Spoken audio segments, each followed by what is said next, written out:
Со реализација на оваа реформа, конечно, стручниот институционален систем, а секако и граѓаните, добиваат нова перцепција за детерминација на попреченоста и пристапот кон неа во општеството.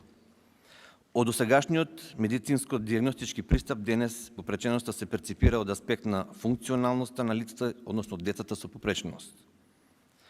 Од перцепција кон тоа што не го можат, кон перцепција за тоа што го можат. Со овој пристап владата се обрза по автоматизам да креира и финансиски да ги поддржува новите услуги и поддршка за лицата со попреченост. Денес сме заедно тука да го заокружиме процесот со донесување на правилникот за функционална проценка, со кој што всушно го пропишуваме начинот на спроведување на проценката, како и мерките за дополнителна поддршка од областа на образованието, здравството, социјалната заштита и заштитата на деца и млади со засегната здравствена состојба до 26 годишна возраст.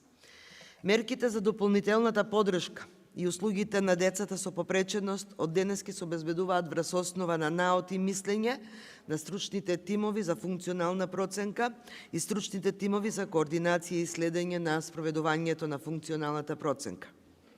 Тука денес пишуваме историја, заедно ја менуваме реалноста на лицата со попреченост, заедно ги прошируваме хоризонтите, но тука не застануваме. Почитувани, сакам да ви известам дека веќе се подготвува предлог закон за единствен систем за проценка, со што лицата со попреченост само еднаш ќе треба додатна проценка и со тоа мислење ќе може да пристапат кон сите права кои што им следуваат по основ на различни закони. Во план е воведување на професионална рехабилитација и работно оспособување.